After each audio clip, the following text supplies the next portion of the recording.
All right, we're here again. Happy New Year for everybody that's joining us today at Jazz Matters. We have, of course, co-host Vaughn Coulter from Jazz Beats Radio, and we'll also be joined with Davide Burks here, a saxophone player that I think is from Atlanta area, and I know he's been here a long time, so he should have a lot of he should have a lot of history here. That's right. Also, we want you to go ahead and go to Yes Jazz Matters and subscribe to the podcast, and also like and tell your friends about it. We'll be talking about all things jazz here in the city of Atlanta. And Davey, we want to go ahead and kick it off to where, for all the people that don't know you, can you just let us know how you got into this business? Exactly, what really directed you to the music industry? Yeah. Absolutely. That's great. Well, first of all, I started playing music when I was in the 4th grade, and I went to Mary McLeod Elementary School here in Atlanta. And a funny thing, I can remember the day when the band director came in to the classroom and asked who wanted to play in the band. So naturally, I wanted to play in the band because I felt like that was a way for me to not do any homework or anything like that. And so I joined the band, and he said, well, we're going to be playing. Well, everybody needs to meet the next day. And I think maybe that was on a Wednesday or a Thursday or something like that. So he introduced me to the horn. Actually, he introduced me to baritone because everybody else had taken all the other horns. The trombones, he said my arms wasn't long enough.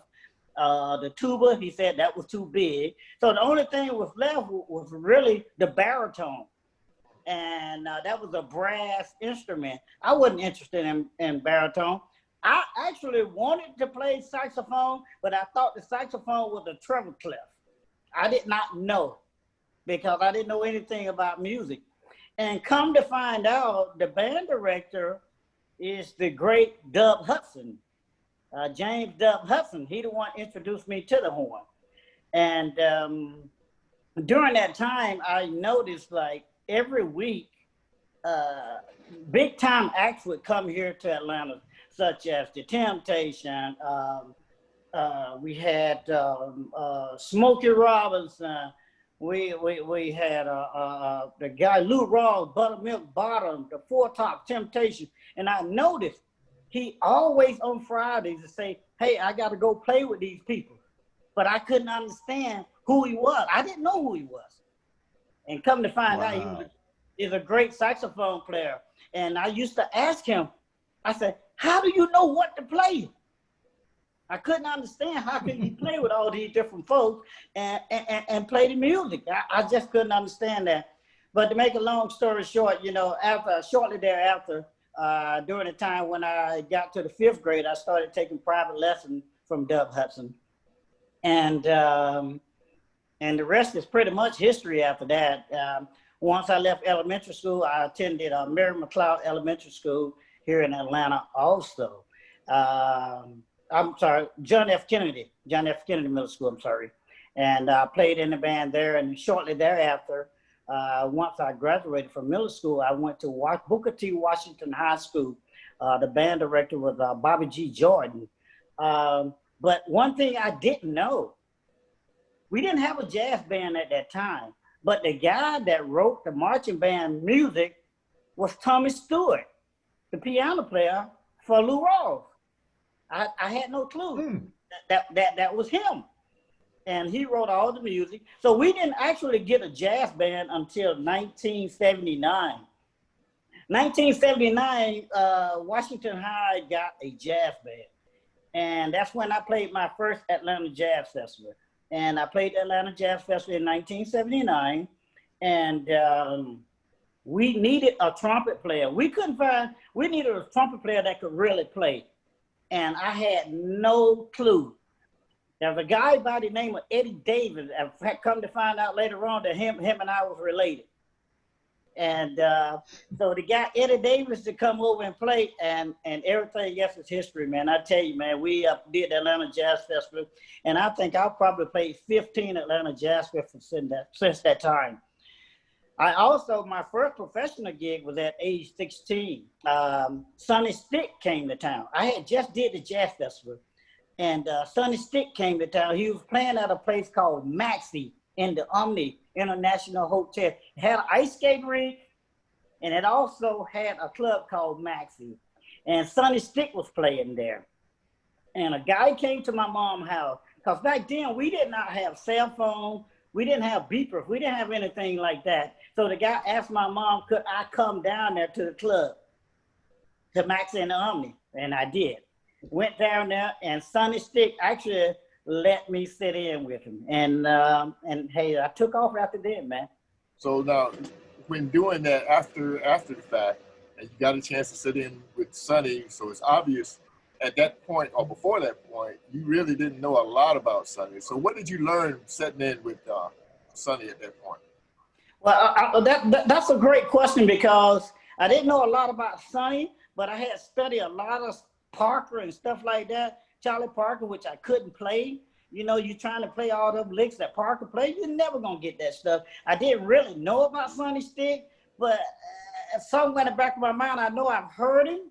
But when I sat in with him, he made it so easy for me, because at that time I did not have a whole lot of skills under my belt. But he made it easy for me he said, okay, well, we'll come on. He said, okay, I want you to play this. I want you to play this. He'll come up with a 12-bar blues. And the funny thing about it, he never did do anything with the 2-5-7. Everything he did was a 1-4-5. He did like the blues for me. He was making it easy for me, because I still was a high school kid. Right. And so he kind of made it easy for me. Well, the other thing that probably maybe you had caught on to it was your instructor, Doug Hudson. He, I'm pretty sure if you really, had gotten into him at that early of an age, right, then that stuff would probably become easy, because Doug was already there. I mean, yes, that's true. As a musician, he, in my opinion, this is my opinion, right, Sonny Stitt had the record deal. Doug didn't. Right. Oh, absolutely. But the talent was definitely on equal footing. Yes. Yeah, absolutely. Very much so. And also, you mentioned Eddie Davis, which was another great Atlanta musician.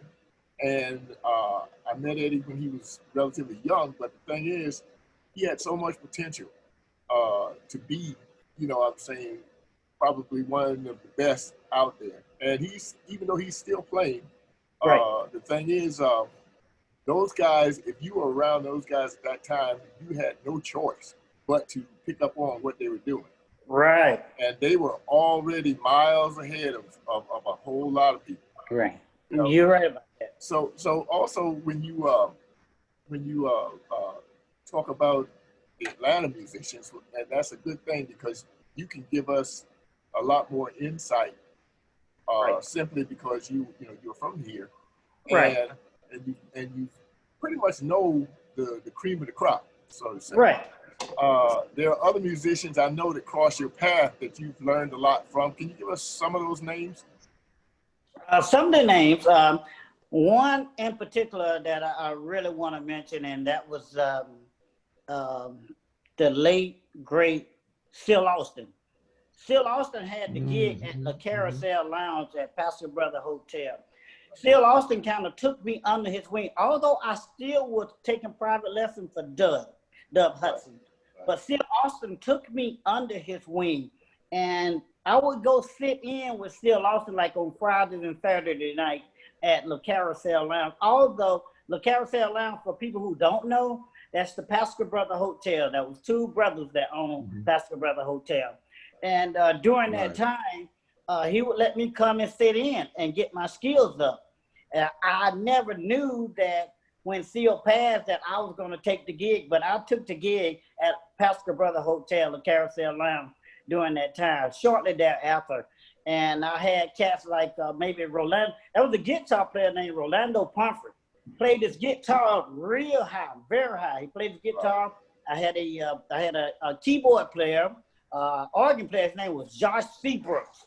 I had Josh C. Brooks on organ, and I had a drummer by the name of Dan Whitner. Dan Whitner was my drummer. And I guess we had the gig for almost a year, maybe a year and a half, something like that. But during that time, you know, I ran into a lot of musicians, and one musician in particular that used to come in and he just scares the boots off me. And that was Rod Smith. Right. Rod Smith would never, he would come to my gig, but he would not take his horn out. Okay.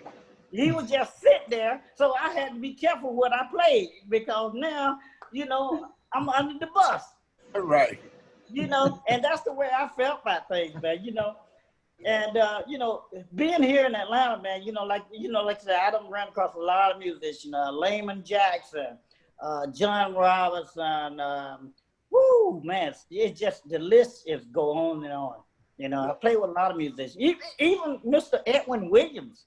Oh, yeah, I figured I played with him also. Yeah. But I also want to, now, being, you know, we're stuck in this issue that we're in and everything. So actually, are you working on something, you know, different, or that you can come out with if this thing lifts anytime, you know, this year? Well, I'm glad you asked that question, because I am working on some material. But right now, I'm just trying to get all the melody lines down, and then I'm going to incorporate piano players to come in to lay everything down for me as far as the chords. But during the pandemic, I'm still working. Actually, I did New Year's Eve down in Columbus, Georgia, and this past Saturday, I did 2 shows at St. James Live. So I'm kind of still working a little bit. Well, that's cool, man, because you're about the second person in these 2 days that tell me that they are working, and they're the only 2 in America that I know that are working, you know, doing this whole thing, you know. And, yeah. But for the most part, I know that there's a lot of musicians around. Are you pretty much going to use the format smooth jazz? Are you going straight ahead, or how are you going on this project? Well, that's a good question, because I love to play straight ahead. But sometimes the market doesn't dictate for you to play straight ahead, because a lot financially, it won't allow you to. Mm. I mean, unless you get to the right venue. So sometimes you have to alter what you do. Although I love straight ahead, I love it. But sometimes I have to go contemporary just to make things work for me. I mean, because a lot of your vocalists and female vocalists and male vocalists that's out there now, they pretty much is not doing a whole lot of straight ahead. So when you playing behind them, you playing Sade stuff, you playing this and you playing that. It's a lot of contemporary stuff. So Vaughn, you want to weigh in on this? Yeah, I was going to say, man, what a life you've been involved with. And you know, when you said Sonny Stitt a second ago, I remember a friend of mine when I was in high school, and he had a record collection out of this world. His dad had like close to maybe 12,000 albums, and all of them were jazz. Yeah. And he would always be bragging to me about Sonny Stitt. Yeah. And I finally got over to his house and listened to this man, and it was like, oh, I mean, I thought Bird was the only one that could do that, what Sonny Stitt was doing. You know? Oh, yeah. And absolutely. Go ahead. I'm sorry. Yeah, I was going to say, it's just, you know, and that type of influence on your life, I got to admit, that's an incredible step to take at such an early age, to be alongside Sonny Stitt like that. And, you know, hats off to you, brother. I mean, you know, that's an amazing step to take. I mean, I can imagine the conversation you had with him. Okay, Davey, where you going, baby? Oh, this is the thing. This is what Sonny Stitt signed for me during that year with his signature on it. Oh, all right. That's what Sonny Stitt gave me. He signed that for me when I played with him. Well, that's cool. You immortalized it in plastic. That's great. Yeah. Yeah, man. So as far as the way you see the contemporary stuff now that's being played, and now there's another generation of musicians out there. Is there anything that you would tell them, especially the younger guys that don't have the models that you have, like Sonny Stitt and so forth? What would you tell them that they should be doing or looking at to improve what they're doing? Well, I think it's important that the younger musician, the younger vocalist, whoever's coming out, I think you need to learn as much as you can learn about this. And when I say that, you need to learn as much as you can about the music, playing the music. You need to learn about structure of songs and stuff. Because a lot of times when you're playing R&B and you're playing jazz have a certain rule in it. You don't want this chord structure broken or blah, this chorus broken. In R&B, you can just like free and play and play and play. But not only that about the music, you got to learn the history of the music. You got to learn the history because you can't go forward if you don't know what happened before you. So you got to know what happened before you. So that's one of the things, everybody needs to do their homework. They need to study the history. When you're talking about R&B, contemporary music, and jazz, you just got to study the people that came before you. And that's how I know a lot of musicians will pick a particular musician to actually be drawn to. So having a style like Parker or Stitt or any other horn players out there, for the young musicians that's not really exposed to that, they may not have that mentorship to go in that direction. And what so basically, what could you tell them? Now that we're here and airing this, what could you actually tell them that's going to be easy and simple enough for them to find an artist to do that with? And I know, do you teach right now? Are you teaching privately? Yes, I still teach. As a matter of fact, I'm glad you asked that. I still teach. I teach a little bit, and I received my music degree from Prairie View A&M University of Texas, and I do teach, but not in a school setting, but private lessons. I do have that I do teach. Okay, so and your students, most of them are directed through the straight ahead, or they're pretty much fundamentals? Actually, it's more so geared to like concert, symphonic type music. It's kids that's in high school that needs to learn about how to play this song, and most of the time they're doing schoolwork. So it's that type of deal. I don't really have anybody that's really under my wing that I'm just putting out there teaching, as far as a protege or something like that. Okay. Well, if we could probably get you to elaborate a little bit more. I reached out to Hudson about doing one of these interviews, and the thing was he did not have the setup, for me to do it. So I told him, as soon as he can get it, just to allow me to, to know when he's going to get it, so we can set this thing up, And I found out really there were a lot of musicians that didn't have it. I was kind of surprised about that. But I'm pretty sure this year they will definitely probably be more involved in this, simply because I don't think the pandemic's going anywhere. And so you have to adjust. You got to change and everything. Yes, absolutely. So, and now, as far as can you kind of tell us about your experiences with the jazz community as far as the direction? Do you think that we've kind of lost the heritage or the culture of the jazz in right now, here or anywhere else? Yeah, right now the way I look at it is there's so many different type music now that everybody is really doing something different. It's not like it used to be where you had country, rock, and jazz and stuff like that. But now it's just so much. You got a whole lot of alternative music. It's a lot of people making a lot of money on alternative music that you don't even understand, that may only have one change in the whole song, but they're making a whole lot of money. I don't think we got the outlets that we used to have. as far as getting musicians out there to learn how to do certain things. And when I say that, I mean, we used to have jam sessions.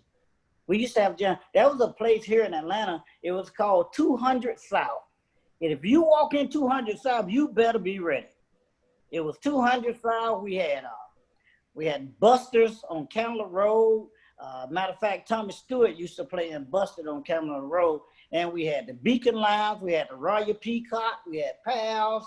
We had the 316. It was a lot of places outlet that we had then, but I really don't see a whole lot right now. And during this pandemic, it really is nothing. Right, and that's basically. I've been talking to musicians that all over the country about how a lot of their venues are closing up simply because, you know, A, they weren't prepared for this, and B, the support for, let's say, jazz was so limited anyway. You know, they just seem to be in that situation to where they are not quite sure what they're going to do. You know what I'm saying? Even knowing that a lot of the venues won't be there, you know, let's say by the end of February, maybe, you know, that soon. And so as a musician and myself that has an organization, which is Jazz Matters, what we try to do is we try to continue the platform. We were doing, of course, live events, you know, before the pandemic. And when the pandemic hit, we had to basically retool ourselves to go into a virtual world. We're putting together things, you know, for that situation, because we know that it's going to be here for a minute. And but the thing is, that's why I'm trying to keep as many musicians, you know, on tap with us to allow them to follow us, because there are things that we are doing, and we'd like to hear from them to continue to give them that platform. Right. And it's probably going to be a minute, but we still in the business. You can always go to yesjazzmatters.org, and you can learn all about the business. And when you go through there, you know, you can always we have donations. We take donations because we're 501c3, and we have of course our staff and so forth. But the main thing is our platform. You are still able to communicate with us through the website. And as far as like yourself, I know that you have some other things that you do, you know, outside of music, which is you had to bring that up, didn't you? Yeah, I had to, you know, because I know that that would be interesting, you know, to let us know about this, Davey. So you can kind of tell them what's happening. Okay. The bottom line is, I am a professional bass fisherman. I fish the FLW Tour, the Bassmaster Tour. I fish most of the time. That I make my money by fishing, believe it or not. I know it's hard, but yeah, I mean, it's not hard for me because I'm from the coast. I'm right there on the Atlantic Ocean. I know all about fishing. You know what I'm saying? That's not hard for me. Yeah, and I see you got all your plaques on the wall back there and everything. Yeah. Along with your horn. But now, when getting back to the music, is there any preference that you would deal with as far as, you know, you communicating or what you do to the people? In other words, are you going to put this new project you got? Is it going to be in a particular genre, or is it going to be eclectic, or what? No, actually, you know, what I'm working on now, the project that I'm working on now is leaning towards straight ahead contemporary. So you're going to get a mix. You're going to get a collaboration of a straight ahead and you're going to get contemporary. So, because my thing is when I put something down, and I don't really think that I have really a whole lot to offer right now, but since we've been in this pandemic, it gives me a little chance to kind of put some stuff on paper and just see what happens. But I don't think I got a whole lot to offer, but once I get it down and get a piano player to lay the chords out and everything, and then I'm going to just take it for there, man, you know, because I would love for it to be just straight ahead all the way, but I know a lot of times you get, and I know a lot of times you just straight ahead just doesn't sell.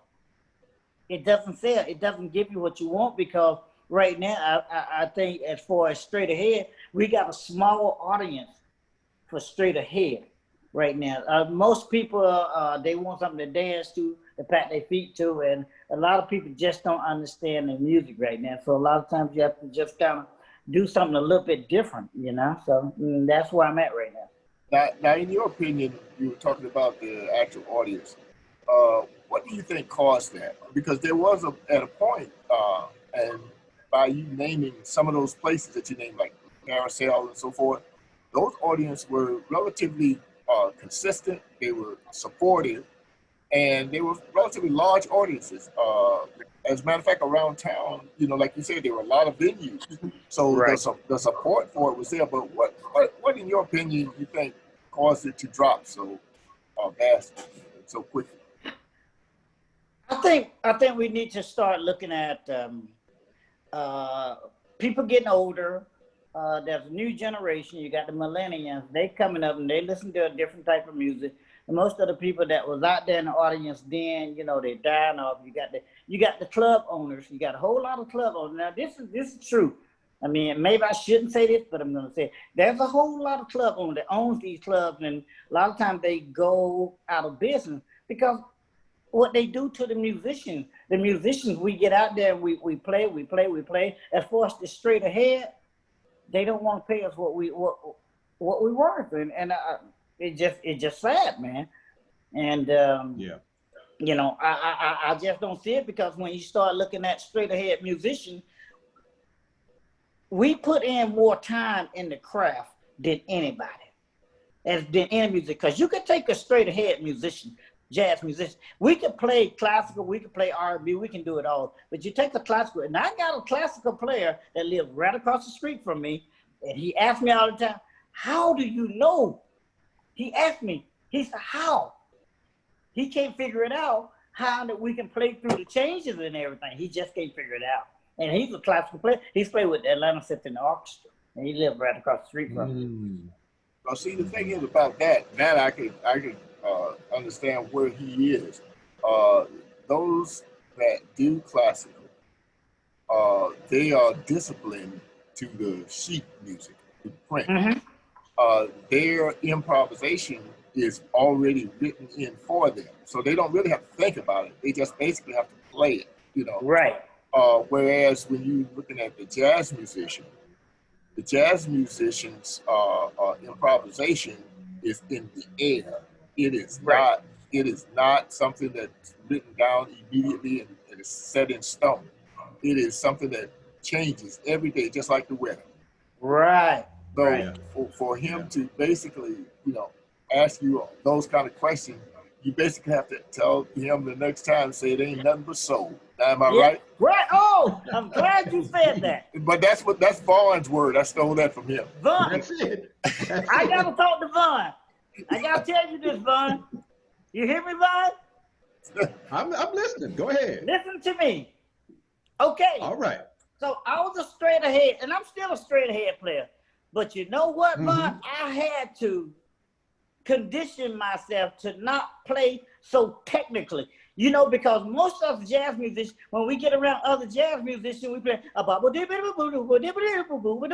you know, we playing straight ahead. But the thing about it, the audience is not hearing it. So you got to pick out the notes that's in there that's going to produce the most tension. And when you produce those notes that's in there, in that chord change that produce the most tension, then people start patting their feet. They say, oh, Lord, he's playing with a lot of soul. So you got to play with soul. Yeah, that's it. You got to play from the heart. You got to play from the heart. You can't play from the head.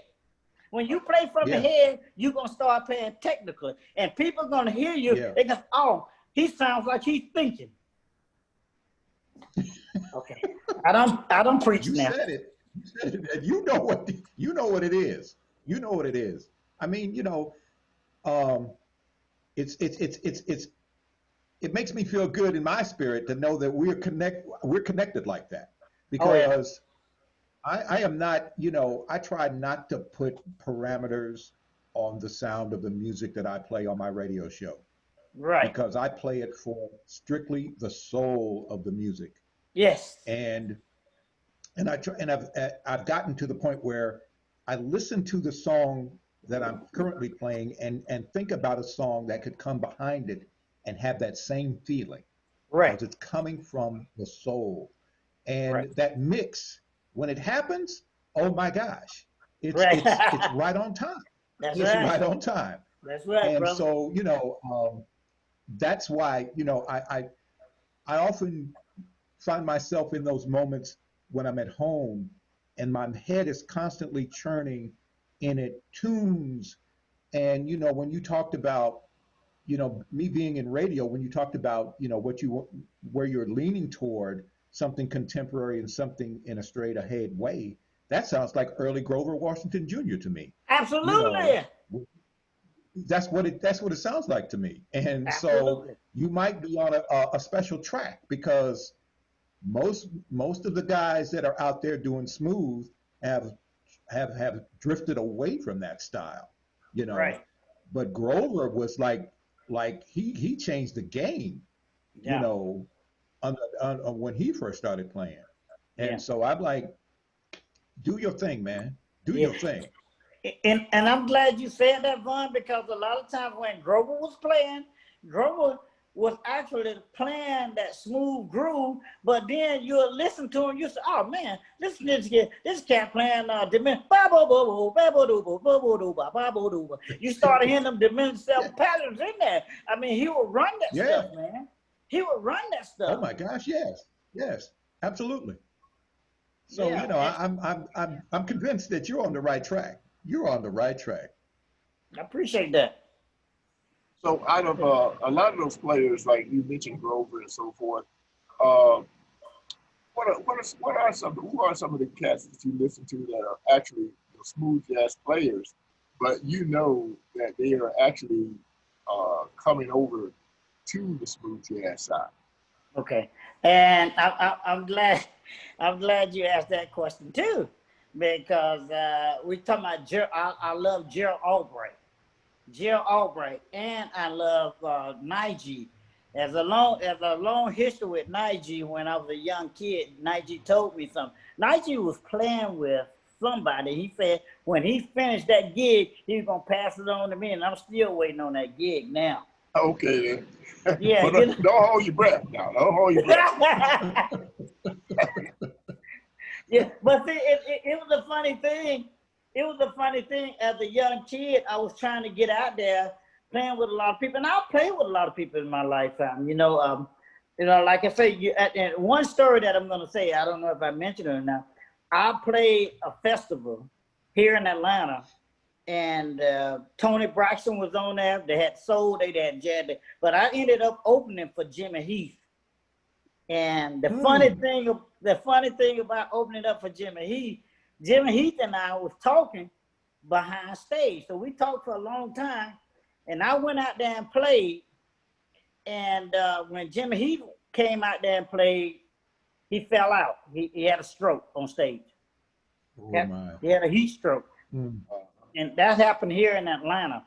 And didn't want to make light of the situation. So one musician, sometimes we talk trash, God bless, Jimmy Heath, we wasn't trying to make nothing out of it. But I was telling the guy, I said, you know what? Jimmy Heath couldn't even come behind me. I had so much heat on that stage when I finished playing, but it was just a little thing, but.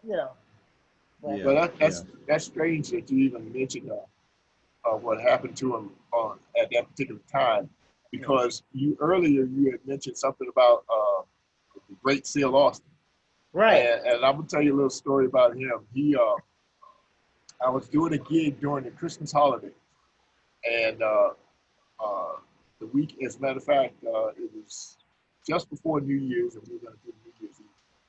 But what happened was he had just gotten his Mark 7 sax, right. And he was really proud of that thing. So he got out there and he started playing and everything. So the next weekend, of course, New Year's Eve weekend, he was they were playing again, and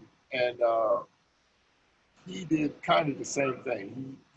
He got up to play and everything, but you know, that's when he had his stroke. But of course, you know, he passed away from his. Yeah. You know what I'm saying? That night, and that was the last thing I could remember about him. You know what I'm saying? Wow.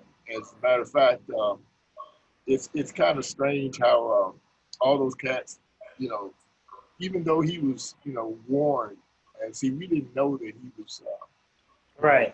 Doctors had told him, you know, he didn't really need to go out and play. But you know, that musician thing in you will make you hard-headed. Oh yeah. And your urge to play is stronger than your will sometimes. You know what I'm saying? And that's what happens, you know, to certain people like that, especially when they get, you know, up in age. You know. Yes. Certain circumstances are really not really suitable for them. Yeah. You know? But that's how that goes. But you also mentioned earlier Tommy Stewart. Tommy Stewart. I talked to Tommy last year, actually before Thanksgiving. So I think it was around October. But Tommy's still doing well. He's still sharp as a tack. He does have a few health issues, but for the most part, I reached out to him also to do this. And he's one of those guys who told me he would get it set up so that we can do the interview. Right. Yeah, but Tommy was a great, between Tommy and Rod Smith over there at Morehouse College. They really had it going on in those days, you know. Yeah. And it's kind of a good thing to hear musicians here that actually acknowledge those people for who they were and what influences they had on their lives. You know, what was one of those? I know that Rod Smith, you know, had to have an influence on your life if you had to basically alter your way of thinking. You know what I'm saying? While he was in the room, you know. Right. But let me tell you something. It's funny thing about it, man. He used to come to my show. I had the show down at La Carousel Lounge, Hotel. But I would see Rod because I really was trying to play outside the circle because they only had certain saxophone players that was heavyweight. Dub Hudson, Joe Jennings, Mr. Fantasy. They have certain saxophone players. They get all the gigs. So I had to try to get gigs around these suckers. I was not. So Rod Smith had the gig. Rod Smith had the gig at a place called Just Jazz. So he had a gig at a place called Just Jazz. Had Johnny O'Neill was playing piano at that time. Right. And I can remember Rod said, "Come up and play." I said, I told Johnny. I said, "Johnny, man, oh no. You know what Johnny told me? He said, play it from your heart and you'll get him." That's what he told me. Hey, that's strange. I just saw Johnny doing a small concert online. Really? This past week. Yeah, he had this trio up there, and it sounded good as usual. You know. Yeah. Johnny was a fantastic player. Well, still is a fantastic player. You know. Yeah. I think he was the actual person in the movie Ray that was doing the Art Tatum sketch. Right. He was actually and playing and doing that thing. He was just a real talented musician. Some of those other, as far as your history, working around Atlanta, was there any place that or any venues that you know that you know performed in, but helped build your repertoire of what you do? I think during the time that I was hanging pretty much with Dub Hudson a lot. I was hanging with him. Everybody thought that he was my father, so I used to go with it. I said, "Yeah, that's my dad." But I couldn't play like him, but I never did really want to play like him because the way he played, I couldn't even play that style. Let me just put it like that. And I used to hang at a place back in the day called Dante Down the Hatch. It was at Underground Atlanta. Matter of fact, there was another club down there that a guy named Piano Red was playing at. He was kind of down in the alley. So I would hang out with Dub Hudson, and So Dub Hudson would play, and we had a bass player, man. I can never forget this bass player. He was so friendly to me. He played, his name was Layman Jackson. So Layman Jackson, at the end of the gig, man, I wasn't on the gig, but I used to ride with them just to see where they was going. And we used to go from there. We'll go to Lincoln. It used to be a place called Lincoln Ballroom. We would go to the Lincoln Ballroom, man. I was hanging out with these guys, man. I was trying to absorb all the knowledge from these guys. I wanted to be like these guys. So that's why I hung around them, man. Yeah, because Layman, you mentioned Layman Jackson, who's a great bass player here, great legacy he left here. He also was the guy, believe it or not, that was working with Donald Byrd. Right. He was, as a matter of fact, he went to, Donald Byrd had him go to Philadelphia to pick up a young keyboard player that he worked with at the time. And so he told Layman to go pick him up down at the train station, you know? Right. So when Layman got there, he picked up a young piano player and took it back and over to where him and Donald Byrd was. Now the young piano player was Herbie Hancock. You know what I'm saying? So just to show you where Layman has crossed paths with so many greats. Right. I mean, Miles and everybody else. Yeah. And he was, like I said, he was definitely a hero of the bass in town here. That was definitely, he was basically an institution when it came to that. Yeah, because we didn't have many bass players here. Yeah. We had a few, but we didn't have many. Right, and the only other, and he's the only one I think that ever that was playing in situations with the giants of jazz, you know. Right. I mean, in the world, you know. Right.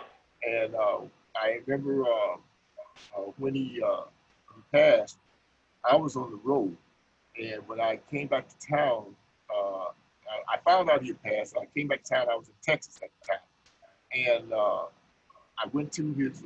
I wasn't able to go to the funeral, but I did get a chance to get to the wake, you know, that he had and everything. So when I got back, the musicians that he was working with, you know, with John and so forth, they needed a bass player. I told them, I couldn't do it right then because I was on the road, but when I get back, you know what I'm saying, you know, if they still need a bass player, you know, I'll be here. So by the time I got back, then what happened was, of course, they were playing at Dante's, down in the underground.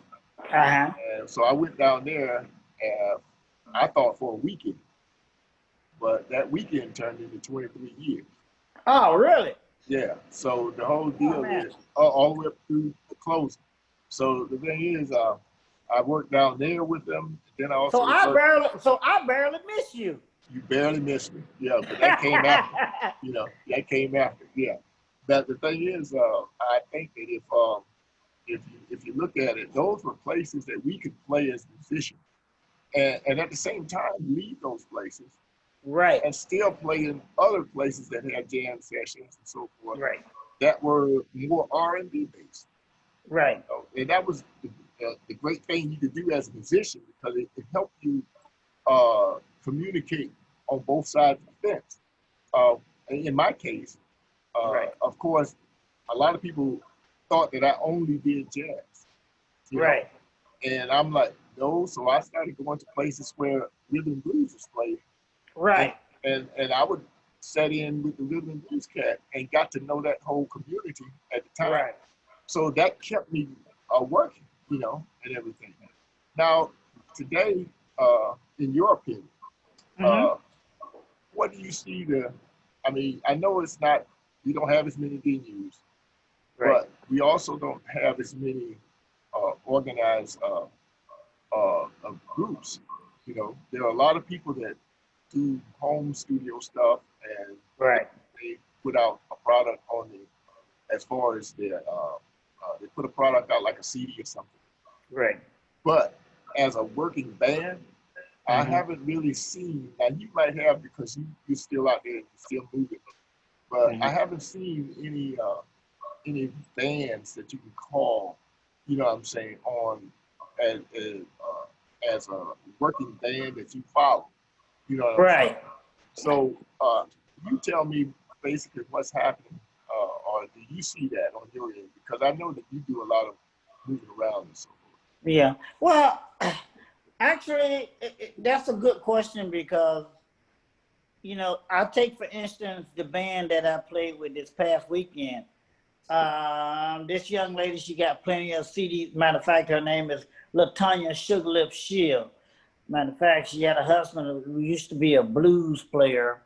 I think he did work with Aretha Franklin. His name was Mudbone Turner or something like that. He was a blues player. But even with her band, every time I play with her, it's different musicians. It's never the regular band. So it's nowadays, even when you and I play together, it's never the same personnel. It's always different people in that band. So you don't never really get the feel where I can remember back in the day when I used to play with a group and we opened up for Parliament Funkadelic. And I was in the 11th grade, a band called Public Funk. We had the same personnel. It never did change, but nowadays you don't get that no more. It's like everybody is a hired gun. And we just don't, I mean, the band is just not together no more like it used to be. Right. I don't see that. Right. And see, I've seen that also. I've witnessed that all the time, where, you know, you're hired to do, put things together, but there are no really bands that actually have created a particular sound. Right. And I was talking to, this has been in 2018. I was talking to a friend of mine, the late young Rico Scott, percussionist drummer, and we were talking. Who that? Young Rico Scott. I'll tell you some story about Rico, man. But I don't want to hear that, you know. but we were talking about doing just that. In other words, putting a band together that had, first of all, it had history as musicians individually, but to create a history as musicians that have a particular sound. Like, for instance, nowadays all you hear about is Snarky Puppy. You hear about all the different, you know, large bands that's out there doing pretty much commercial stuff, quote unquote. I guess you would call it, what would you call it, Vaughn? Neo jazz or whatever that they do, or neo soul? Well, it's a hybrid of smooth and a contemporary sound. You know, Snarky Puppy is, to me, it's like that sound that CTI was doing with Don Sebesky and David Matthews and all those cats like Bob James, you know, where they would get a whole camaraderie of musicians out of the city. And I think a lot of that stuff was done in New York anyway. You know, the Steve Gadds and the Grover Washington Juniors, the Gary Davises and things like that. You know, Bill Reichenbach, those horn players that they had. And of course, how he incorporates strings into that sound. You know, these composers that would write these huge compositions. And that's what I kind of gathered with Snarky Puppy. That's where they kind of tapped into. But they're able to do a plethora of things. They do a great bit of fusion as well. Yeah, but they're not. But they are the same band. You see, you know what I'm saying? It's like they've been together a while. Rotate. Yeah, it's rarely a rotation. But nowadays, everybody's like an independent musician, so to say. Yeah. And they got their own thing, but realistically, they don't have their own thing. Right. You know what I mean?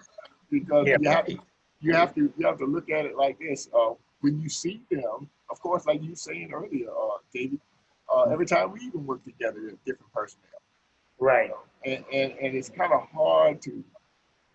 I mean, of course, we get over for the night simply because of musicianship. But as far as something or a group that you want to follow and so forth, that would be lacking here. Right. You know what I'm saying? And so I know that. Do you see that in the very near future? Because the future is now here. So, I mean, do you see that coming back anytime? Well, I think it may come back, but I really doesn't think it's going to come back as far as on the jazz scene, I think there will be some R&B band who's going to lock it in, and they will be one group, and they're going to try to make it as one group, and they will not bring any outsiders. But as far as the straight ahead jazz and the smooth jazz, I don't see that happening, because a lot of times the musicians, we're very hungry. So we're trying to work with whoever we can work with at any given time. So a lot of times you just can't get your personnel. And that's what I see right now. Yeah. Well, that's pretty much where it is. And like I said, it's always a situation to where we need, first of all, the venue to actually make it happen. Right. Just like you were saying earlier, Davey, that there were many venues for us to actually, sharpen our tools, so to say. Right. To hone our crafts and stuff. That was one of the things that I had in mind putting together Jazz Matters. Right. Put it in a place to give musicians a platform to do just that. If they were even experimenting with certain things, musicians or even other instrumentalists, vocalists, or whatever, the platform will be there for them to do that. Right. That's one of our goals that we have now. You know what I'm saying? We want to, and that's a good thing. There.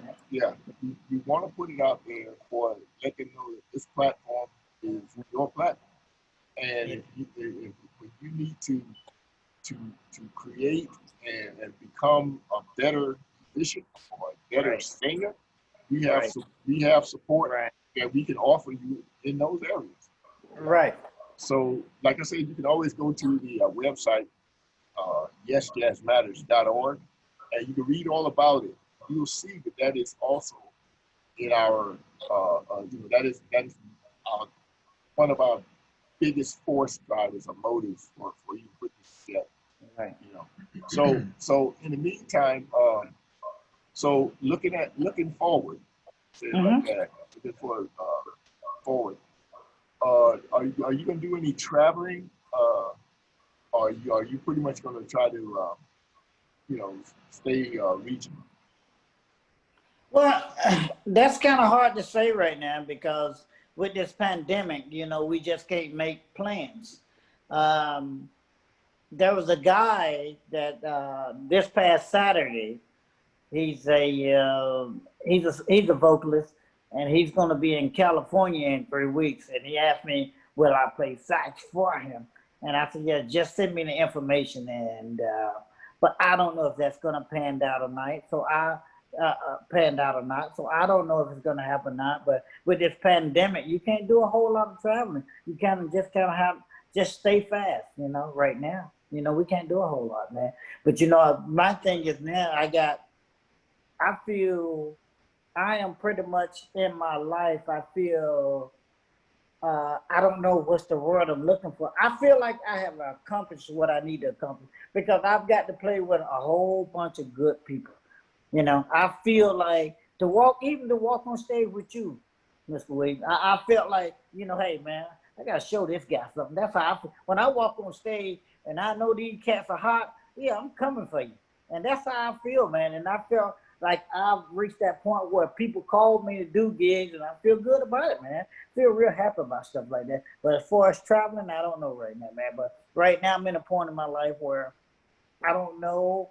I could walk away from music right now and go ahead and continue to fish on the tournament trail. Yeah. That's it. A lot of musicians don't have that luxury. A lot of them, you know how we as musicians are. The music is first, right? And you're not thinking about what if. You know what I'm saying?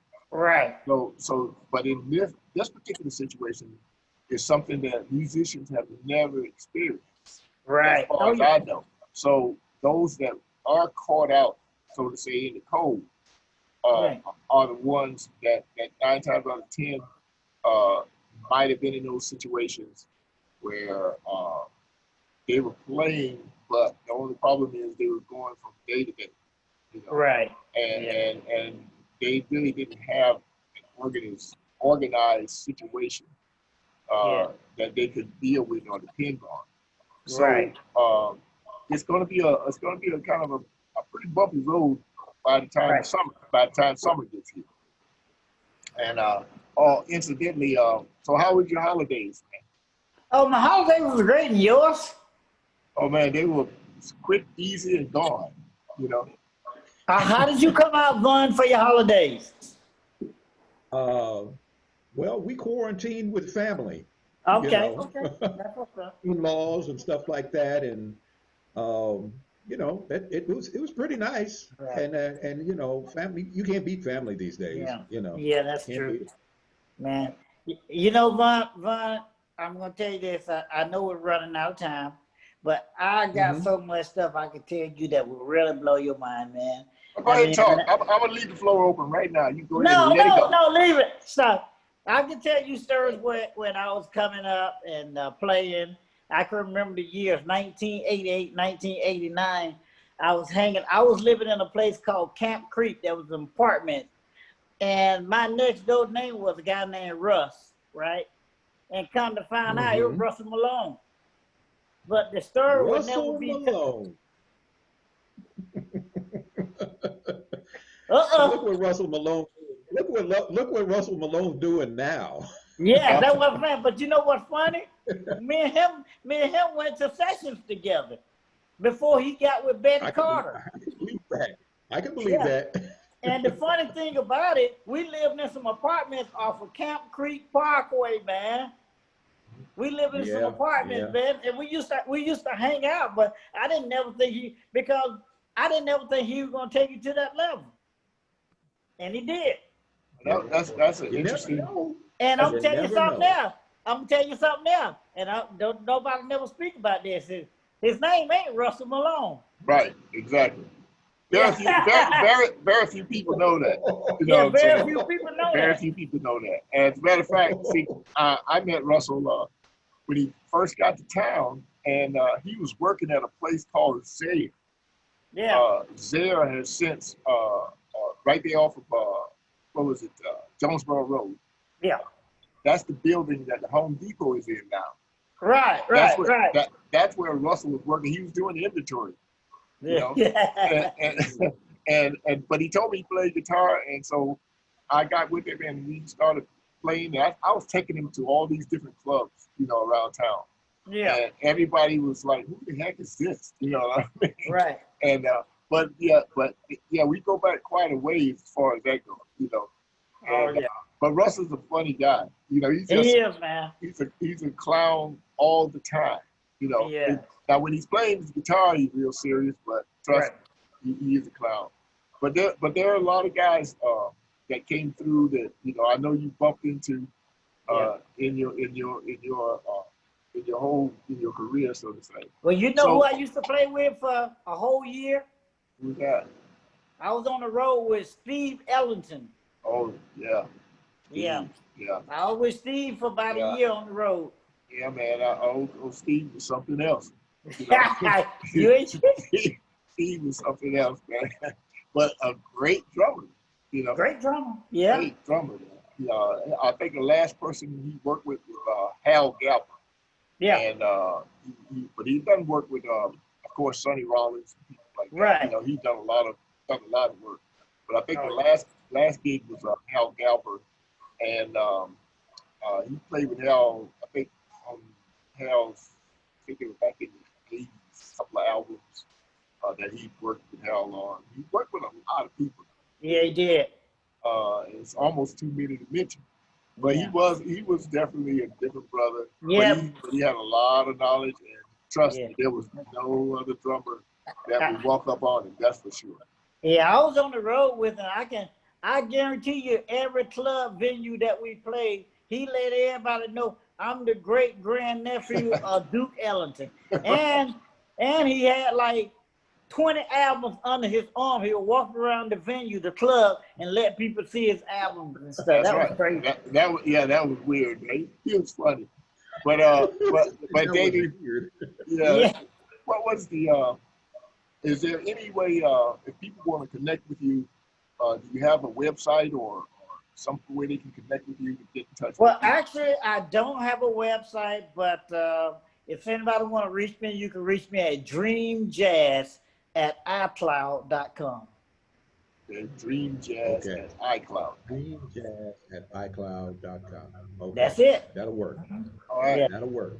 Okay, Vaughn, time's up. So Vaughn, give them Hey, it's very easy. You know, you can find me at this place over my head. I'm gonna point to. Let me see if I got the right finger here. Jazz Beats Radio. Okay. And my show is called Soulscapes. Okay. So, you know, everything I do has soul in it. So, you know, that's what it's you about, feel at bro. home. That's what it's about. You know, I can't, every time I come to the conclusion, Betty Carter said it right. Jazz ain't nothing but soul. Ain't People nothing not but paying soul, attention man. to it. Ain't nothing but That's all soul. it is. right. So I just know that, you know, it's all about the culture with me. It's all about the culture. You know, the culture, the lifestyle, the language, the way we do stuff, you know, it's all blended in right there together. And Jazz Beats Radio is the radio station. You can find me, go to the webpage, jazzbeatsradio.com. Absolutely. You know, I'm starting to really move this ball forward, and my show is going to run on Monday through Friday, 10 a.m. to 2 p.m. Okay. And then I do a live broadcast Saturdays and Sundays from 12 noon to 4. So you can catch me there live at the radio station, 12 noon to 4 on Saturdays and Sundays. Man, I really appreciate you guys, man. Vaughn, I appreciate you. I love you like a brother. You know, Edwin, I appreciate it, man. And brother now, that's no problem. You know, to allow I got a whole cadre of brothers in the jazz world now, thanks to this brother right here.